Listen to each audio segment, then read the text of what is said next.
We're in the midst of a trust crisis in the world of media, which is because so many in the legacy media have lied in order to preserve left-leaning narratives. To take just the most recent example, we were told by the legacy media that President Biden was just fine. For years, anyone who questioned his health and mental fitness was trafficking in cheap fakes. And then President Biden went out and engaged in a full-scale mental collapse on stage in front of hundreds of millions of people. So we can see why Americans, at least Americans who are not Democrats, do not trust the media.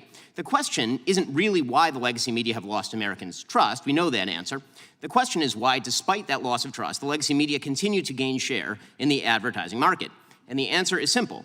There is, in fact, an informal pressure system created by Democratic legislators, this White House, legacy media, advertisers, and pseudo-objective brand safety organizations. That system guarantees that advertising dollars flow only to left-wing media brands. Let me explain how this works. When a conservative competitor to the legacy media arises, members of that legacy media and their political allies rush to paint such competitors as dangerous. The commentator Kara Swisher of the New York Times, for example, told the head of YouTube that my videos at Daily Wire were a, quote, gateway drug that would lead children, including her own teenage son, to watch neo-Nazi content. Never mind the yarmulke. Elected Democrats pick up that same messaging. In 2017, Senator Dianne Feinstein told lawyers at Facebook, Google, and Twitter, quote, you created these platforms and now they're being misused, and you have to be the ones to do something about it or we will. Social media companies react to incentive structures, including threats. They've responded by adopting the standards of third-party left-wing informational safety groups like the Global Alliance for Responsible Media, or GARM. GARM purportedly sets brand safety standards, objective standards by which advertisers and platforms can supposedly determine just what sort of content ought to be deemed safe for advertising. In reality, GARM acts as a cartel. Its members account for 90% of ad spending in the United States, almost $1 trillion. In other words, if you're not getting ad dollars from GARM members, it's nearly impossible to run an ad-based business. I couldn't believe what I was hearing inside that congressional hearing room. Ben Shapiro didn't just speak, he unleashed a political firestorm. In front of lawmakers, cameras, and millions watching online, he called out the Democrats, the media, and President Biden himself for what he described as a full-scale mental collapse. And the room went silent. Before we dive in, make sure to click that subscribe button and turn on all notifications, because this is one hearing you don't want to miss. If you're not following their preferred political narratives, the ones that Kara Swisher and Dianne Feinstein would follow, you will not be deemed brand safe. Your business will be throttled. We at Daily Wire have experienced this firsthand. In 2017, after Senator Feinstein made her threats to bring the weight of government down on social media platforms, Daily Wire YouTube channel saw a 1,000% increase in content enforcements over a 2-year period. Since 2021, after Democrat officials further turned up the heat on social media companies, my personal Facebook page has seen an over 80% drop in impressions. Or take Joe Rogan. When Joe said that he had taken ivermectin after getting COVID, White House Press Secretary Jen Psaki pressured Spotify to take action, stating, quote, we want every platform to be doing more to call out mis- and disinformation while also uplifting accurate information. Spotify complied. Spotify, of course, works with GARM. So, what are the brand safety standards that GARM uses? The standards begin with inarguable things that we've heard from the other witnesses, like preventing distribution of child sexual abuse material or stopping terrorism. But GARM doesn't draw the line at what is criminal, abusive, or dangerous. Their standards also include restrictions on hate speech, harassment, misinformation, or my personal favorite, insensitive, irresponsible, and harmful treatment of debated sensitive social issues. Those criteria are highly subjective in theory, and they are purely partisan in practice. For example, last year, Daily Wire host Matt Walsh was fully demonetized on YouTube, a GARM member. Why? For quote-unquote misgendering, which to GARM is to say that men are not women. Perfectly obvious facts now run afoul of GARM's censorship standards. Companies targeted by GARM, like the Daily Wire, Breitbart, Fox News, and so many others, reach hundreds of millions of people with opinions and beliefs long established as within the mainstream of American conservative thought. GARM and its members have no respect for the beliefs of those people. They would like them marginalized or squashed. It's time to stand up for the First Amendment in this Congress. Congress can do so in 2 ways. First, Congress must investigate the informal and perhaps formal arrangements between censorship cartels like GARM and executive branch agencies. The Daily Wire has already filed a federal lawsuit against the State Department for allegedly doing just this. Second, Congress can itself stop engaging in violation of free speech principles. 2 weeks ago, writing in dissent in Murphy versus Missouri, Justice Alito condemned what he called sophisticated and coercive government campaigns against free speech. Members of this committee have engaged in precisely such campaigns. When Congressman Schiff speaks about targeting social media companies that must be, quote, pulled and dragged into this era of corporate responsibility because they are too tolerant of misinformation, he knows what he is doing. He is participating in a sophisticated, coercive campaign against free speech.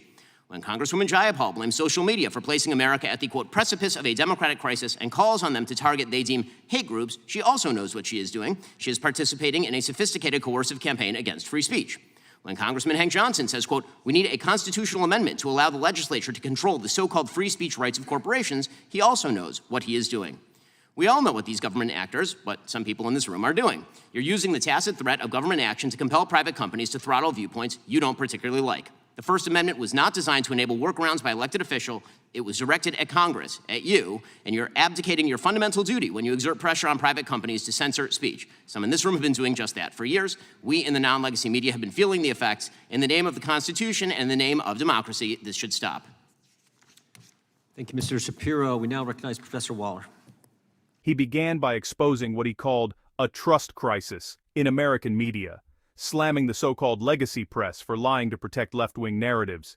He reminded everyone how the media spent years telling Americans that President Biden was perfectly fine, that questioning his mental fitness was nothing more than a cheap fake. But Shapiro pointed straight to Biden's recent public meltdown and said, "Now the truth is out for everyone to see." The reaction? You could see the discomfort on the faces of Democrat members of the committee. They knew he was pulling the curtain back on a system they've benefited from for years. Then Shapiro went deeper, and this part shook the hearing.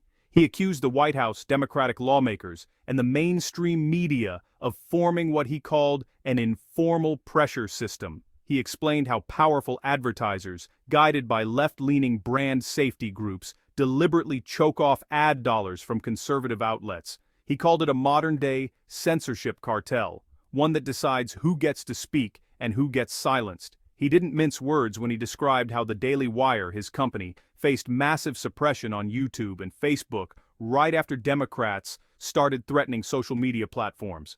I'll be honest with you, that moment hit hard, because Shapiro wasn't just defending himself.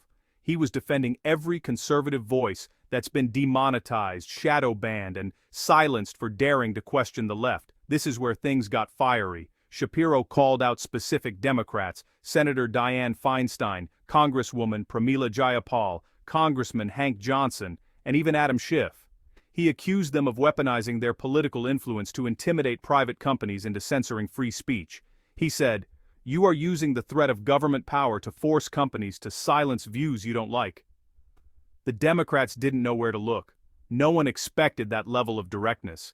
Every line from Shapiro felt like a warning shot, not just at the politicians in front of him, but at an entire system that's been protecting President Biden and punishing dissent. Then came the most shocking revelation. Shapiro exposed GARM, the Global Alliance for Responsible Media, calling it a trillion-dollar cartel that decides who's brand safe.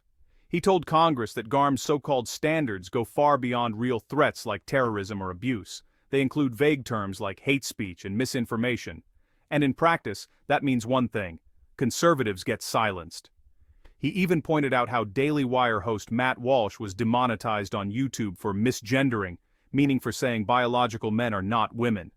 That statement alone, Shapiro argued, proves the entire system is not about safety. It's about control. By the end, Shapiro's message was crystal clear. This isn't just about him or his platform.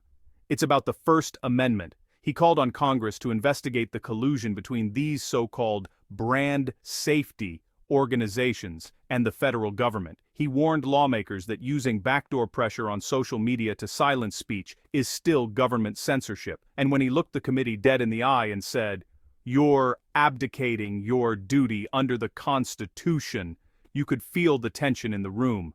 The Democrats had no comeback. After the hearing, social media lit up.